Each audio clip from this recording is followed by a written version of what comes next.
Hello, everybody. It is What If Universe here.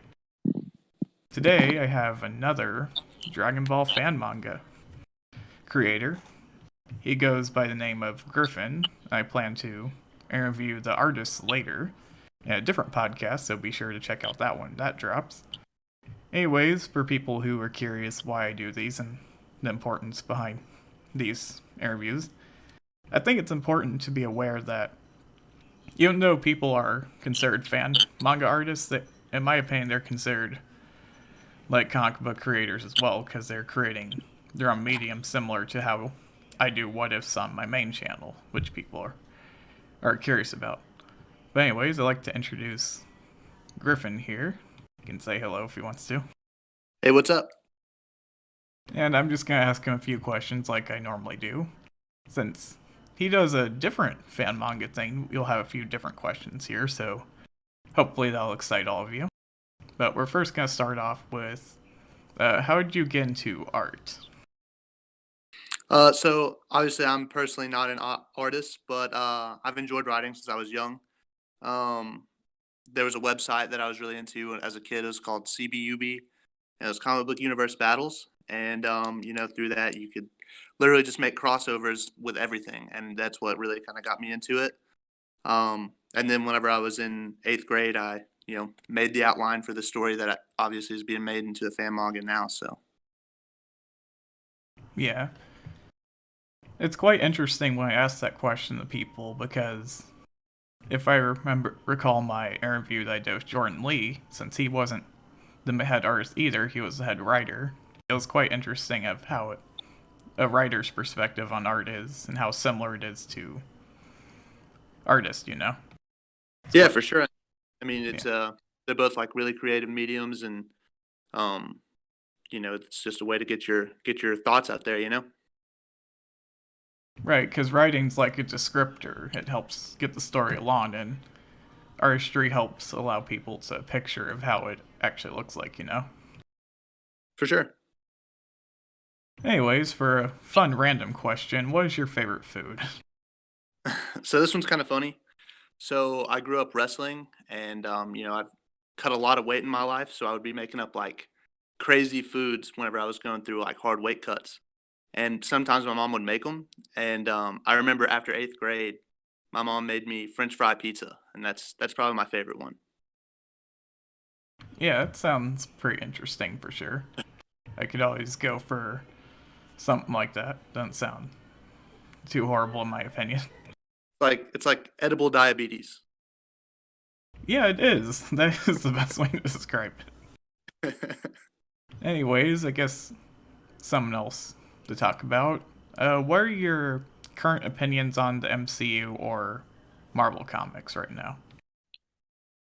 Well, so I like both. Obviously, the comic books are like for the purists. I like the MCU a lot. They take a lot of like liberties that are like different for the sake of being different, which can be good or bad. Um, to me, things like making Aunt May young kind of random, you know what I mean? Stuff like that's kind of it's not necessarily following the source material, but I think it turned out for the better. Yeah, it's for sure. I think the MCU and the current standings for comics are going all right, in my opinion. I think the Mhm. MCU is leaning a bit better, in my opinion, but I think that's because I'm still waiting for a large event for Marvel to do right now. For sure, for sure. That's normally how it is when you wait for comics, honestly. Right. Anyways, we're gonna move on a little bit. So, do you Sure. have a favorite anime by any chance? Well, my favorite anime is Dragon Ball, of course, but I mean, so honestly, I don't really watch a lot of anime, to be honest. My friends who are like really into it, they try to get me to watch Naruto, One Piece, One Punch Man, stuff like that, and I've watched like bits and pieces of it, but it's not something I've really like sat down and gotten into. I think of all three of those though, if I were to like actually sit down and watch one, it would probably be One Punch Man. Yeah, that's for sure. I know with me, like, I've been enjoying My Hero Academia due to its similarities to Marvel and DC with the idea of superheroes and how a society will be structured around it, you know? Sure. I mean, I've never actually seen that one. Did you call it My Hero Academia? Yeah, you might want to write it down. You might like it. Yeah, I'm gonna do that right now. Man, I live under a rock, I think. Yeah, sometimes I feel that way when I more about comics, honestly. It's like, oh, they made Batman the evil and they have a Joker as Batman. It's like, man, I needed to catch up with this with DC. Like, that's what happened with me. For sure, for sure. Comic books do a lot of random stuff, man. They really do. And I think that's what makes it enjoyable between like the movie medium and comics because they go different directions depending on who's writing it and like who's directing it, you know? I mean, and with the comics, you can really go crazy with it because, like, you don't have to make it look realistic or anything like that. Right, because with movies you have like a set budget, so there's only so much you can honestly do. hmm I mean, and with the MCU, they kind of have like a military feel to like the Avengers, but it's not really like that. In the comic books, they're literally just superheroes. Right, that's just how interpretation is, which is really interesting when each director takes their own take on stuff. I think the best example is when James Gunn made Star-Lord more comedic, you know, like when James Gunn turned Star-Lord. You had to Like, make him like. well, they made Star-Lord a lot more funnier, and like the MCU versus the comics, he's a bit more serious. Mhm. He would have been boring, I think, to have him to make him that way in the movies. You know what I mean? And I think so as well, because you already have other serious characters there. Mhm. Because of everyone's like backstory, for the most part, like I guess you would have Groot and Rocket who could probably hold it down, but I think by making him funnier, it helps people engage more with his character, in my opinion. Exactly. Exactly. But yeah, we're gonna move on here to something else that's pretty interesting. What actually got you to posting your fan manga and stuff on Twitter, actually? So I actually don't really use Twitter that often. We mostly use like Instagram and stuff like that. But whenever I first got into posting anything about Dragon Ball Worlds Collide at all, we had a totally different artist. The story was slightly different. Actually, the stories went through like a lot of differences. But as far as like actually putting it on Instagram, it was honestly just to like see if people would be interested in it at all. And even if it didn't catch a lot of traction, just keep posting it for my own pleasure. Like go on there and keep track of it myself. And if I want to read my own story, I can read my own story. Yeah, it reminds me when I was starting to make my first videos on YouTube, you know, because I had no idea how many people would like a what if based around Deku becoming like a Green Lantern or something, but it turns out people enjoyed it, so I was happy that happened. Yeah, exactly, exactly. I mean, it's one of those things where it's like whether people like it or not, you're still doing it for your own pleasure and your own want. So, Yeah, exactly. So, I guess following up with that, how did you learn that your fan manga was actually picking up traction, like with an audience, you know? so to be honest, like I was having a hard time like getting a lot of followers until Rising Fist did the cover for the first chapter. And once he did the first chapter's cover, we I started getting more followers because of him. And then once the first chapter released at all, Unreal ENT Gaming did like a review of it. I guess it was more of like him giving a um man, what's the word I'm looking for? Like a review, I guess. I guess it's a review, but it was more like it was like a narration. That's the word I'm looking for. Oh, Man, okay. he did kind of like a narration and a review, like in the same kind of video. And once people saw it on there, then I really started picking up followers. But I mean, even still, I only have like 820 something. We're pushing for 1,000. Yeah, it's always good to have more people looking at your stuff, so that way you can have other people might even want to commission or be interested for you writing the real thing, you know? Exactly. I mean, for me, this whole thing is just to try and put something out that's cool that will probably never actually happen.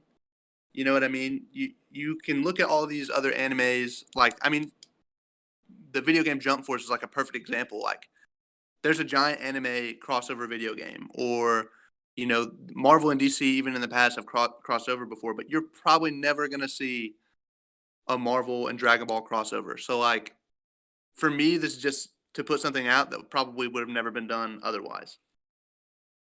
Yeah, I think it's fun seeing other people's interpretation with this because you have other video content creators like Smugstick who currently has two Marvel what ifs with Dragon Ball, and basically he puts Goku in the Marvel Comics universe, but then he also made another one where he put him in the cinematic universe, which is pretty interesting in my opinion that he's going all out to try and make things work, you know? hmm And I mean, it's kind of difficult too. Like, um, I mean, my story is a little bit more, straightforward. Is like, okay, they're literally crossing through universes and time, space, and stuff like that. But like, um, my original idea was to use like Iron Fist, and it was going to be a lot more complicated. And it's almost like you have to go the complicated route. You know what I mean? To make these two things fit, because they're like water and oil. They kind of don't really go together, but it's cool when they do. You know? Yeah, because you have to make things work the best you can, you know? It's like you have two different things that would normally not mix well together, and it's up to you to try and make it work.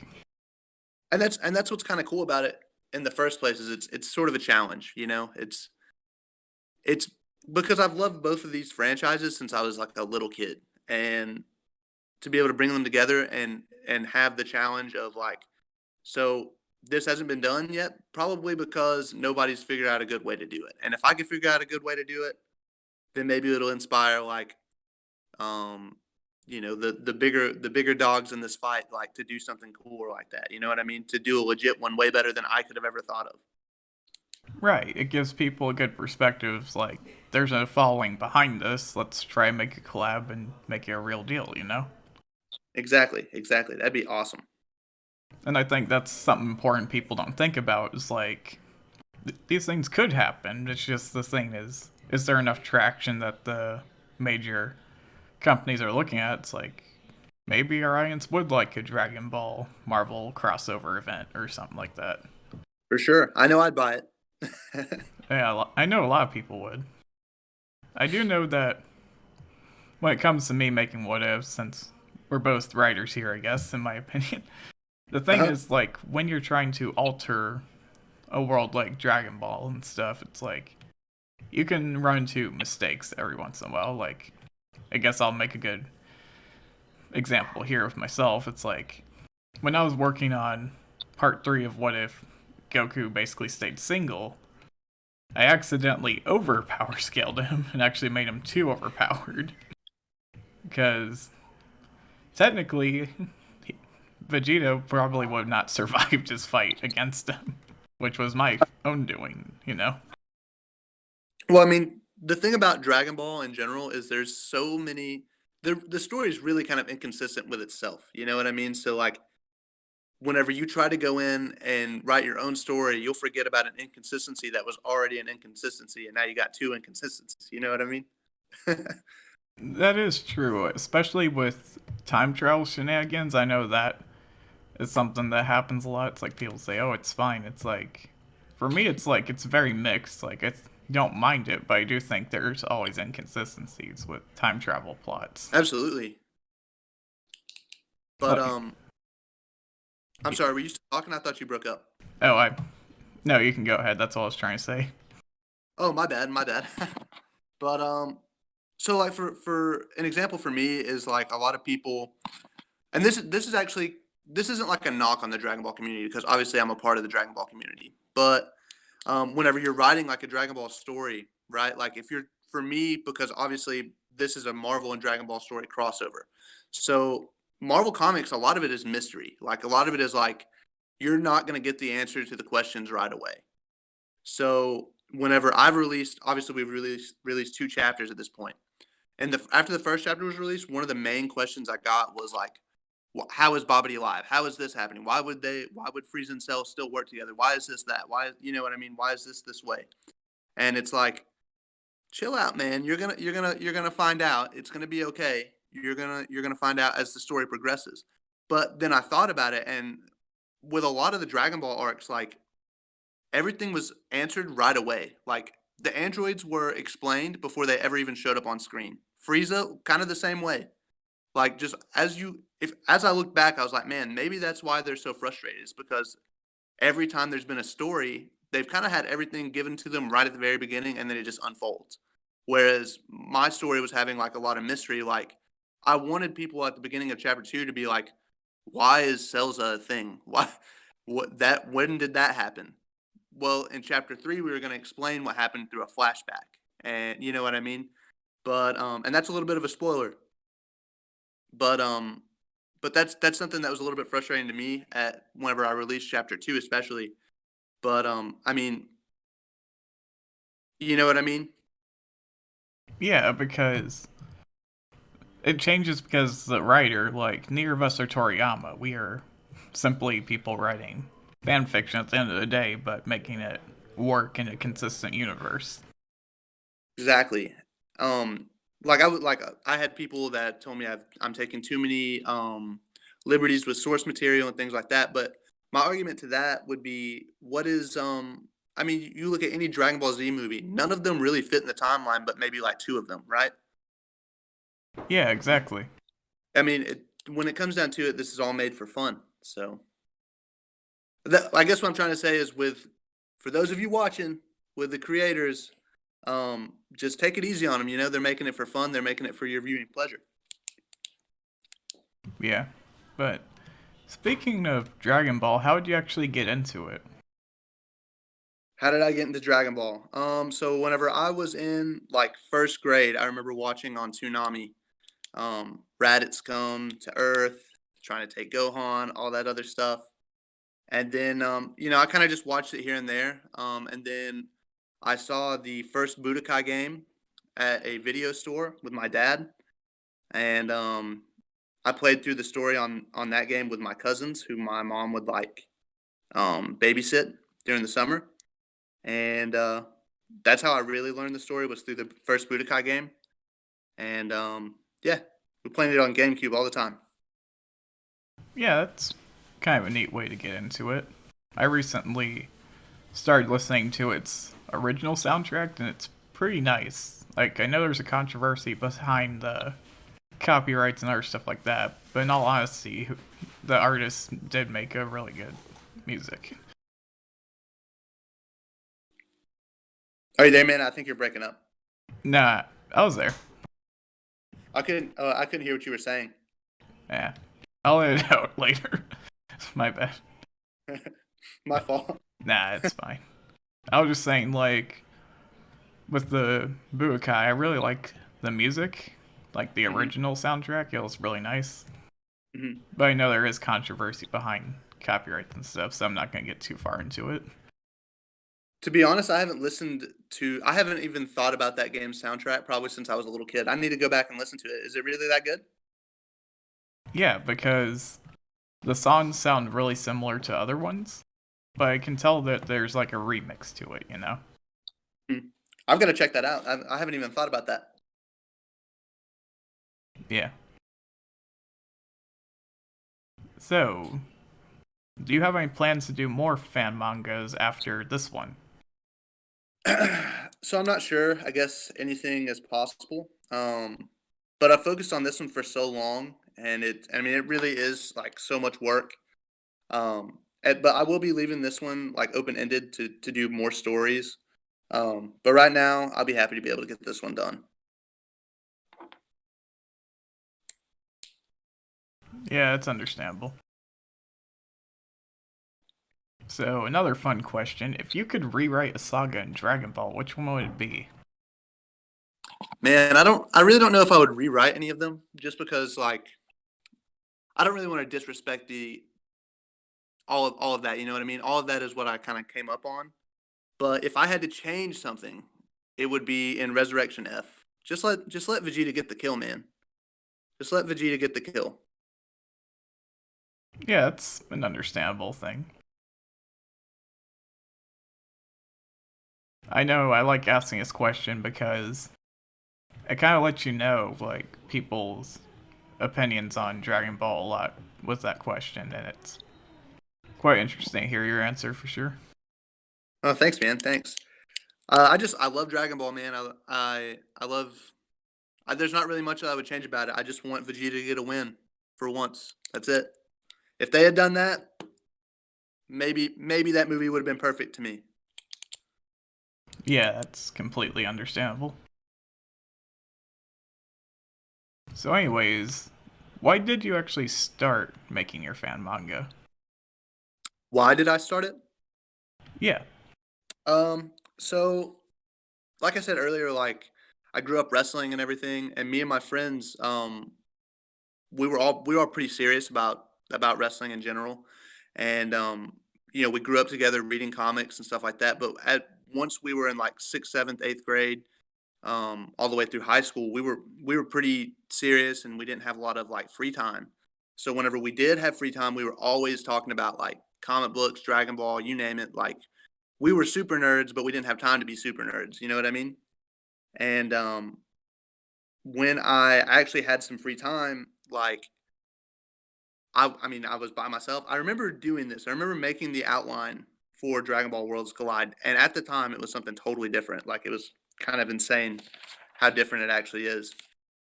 But because back then, like I didn't really know all that I know about it now because, like I said, I didn't really have a lot of time to be able to research and like be as into it as I would like to be. Um, but as I got older, like I actually went off to go to college to wrestle, and then things happened where I had to step away from the sport, and all of a sudden I have so much more free time, and I stumbled across it in my Facebook notes that I had made like years and years ago, and then I literally wrote the story to a T to follow the outline, and it was so off the wall, and I was like, this could be cool, but I got to change it. And so from that point forward, like the story has probably changed 4 or 5 times, and I'd say probably from that original outline, I've only kept like 20% of it. But I wrote it just because I love both franchises, and I really wanted to see something cool with them. Um, Fun fact: the original script for Dragon Ball Worlds Collide was called just Battleverse. Don't know why, and it actually had DC in it as well. that sounds really interesting, honestly.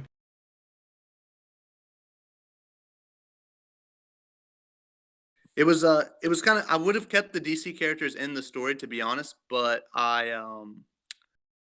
I just didn't feel like I gave their characters the kind of respect that they deserve to be able to be in such a huge story with so many characters interacting and having to be useful. So I mean, I will tell you this just because I mean it's a little bit of a spoiler, I guess, but um, Bobby gave his plan like in chapter two of what exactly he's doing, and obviously the multiverse is merging into one giant universe.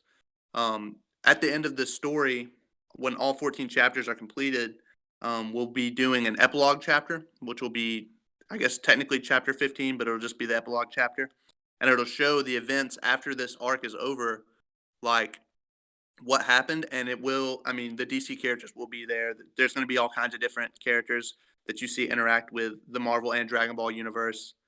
Um, it's going to be really cool, man. Well, it lets people get excited for that. And I think the good thing about this is that it gives you an idea of perspective, like where everything's going without getting too spoilery. Because I think you did a good job at not trying to reveal everything. Yeah, for sure. So actually, if you don't mind, I'm gonna just give some information about like what we're going to be going, like the path we're taking with the story itself, but without giving out actually like parts of the story, if you don't mind. Yeah, go ahead. So obviously, we're doing the 14 chapters, which are going to be split up into 4 volumes. Throughout those 4 volumes, there's also going to be 4 tie-in chapters that are going to be written by my friend Hayden, who actually he was one of the people that I was talking about earlier, that I grew up with wrestling and everything. But he's going to be writing the 4 tie-in chapters about what is happening at the same time as this story.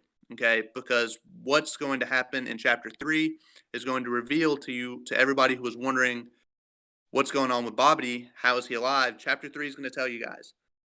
But there's going to be 4 tie-in chapters that are telling you what's going on with the person who brought him back. And ultimately that's going to be something that's going to have a huge impact on that epilogue chapter at the end of the story. Yeah, think that's a good way to go about it. Sweet. I guess this is more of a technical question. What tools do you actually use to create this fan manga?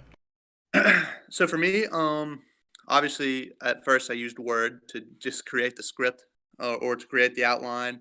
Then I used Word to create the script. For the storyboards that I use for my artists, which I'm going to give them a shout out really quick: Keith, Eric, Mick, Nikolai, Willie, all those guys. Rising.fist does my covers. Like, those guys are awesome. They do some really amazing work. But whenever I give them the storyboards to create, I've made paint.net. I use paint.net to make them, and then I send them their way with snips from Word for the specific pages to go along with them for the dialogue.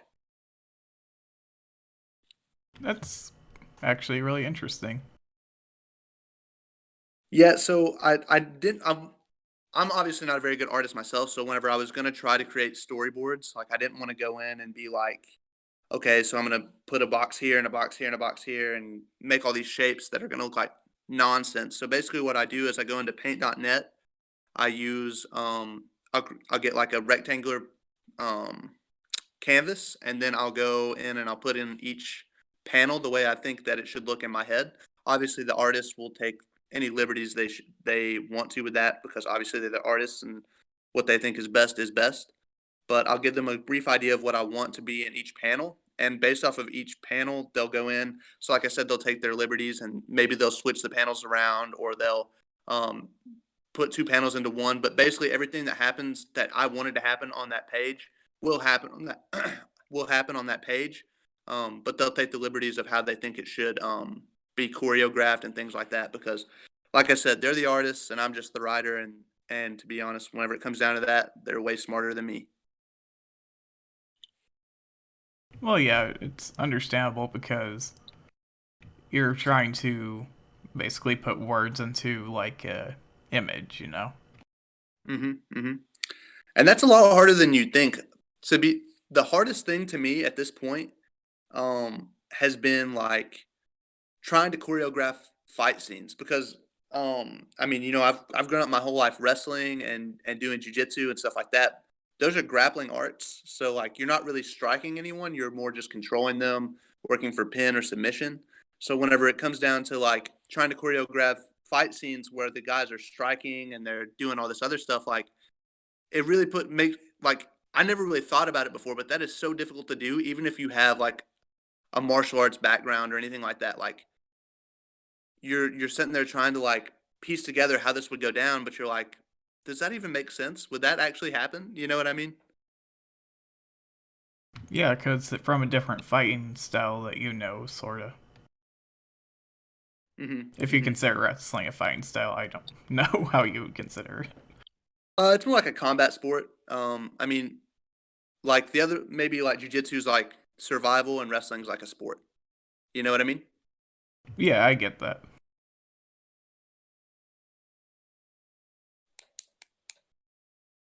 Anyways, I'd like to thank you for coming on today. It was a pleasure talking with you. And anyways, for people who are wondering, I'm going to be talking with one of the artists here who was interested in being interviewed as well, so look forward to that. And do you have anything else you want to say? Just wanted to once again thank everybody who's like on my team, who's helped me put this together. My cousin Chad has been like super helpful to me. my friend Hayden, my friend Michael, my friend Trent. They have been super helpful to me in writing this story since the beginning. Obviously, my illustrators that I gave the shout out to earlier. Keith is my head illustrator. He's the man. He's a boss. And then Rising Fist to I want to thank him for getting me hooked up with Keith, and then ultimately getting hooked up with Keith was uh, it kind of like domino affected into me meeting everyone else and putting together this awesome team. So none of this would be possible without Rising Fist. He's the man. He's the goat. So Anyways, that is all for this interview. I hope you all like and subscribe and all that fun jazz I have to say for YouTube stuff. Because I don't know, I just more enjoy talking to people more than asking for subs and all that stuff. But I do what I have to do, It's just how it is.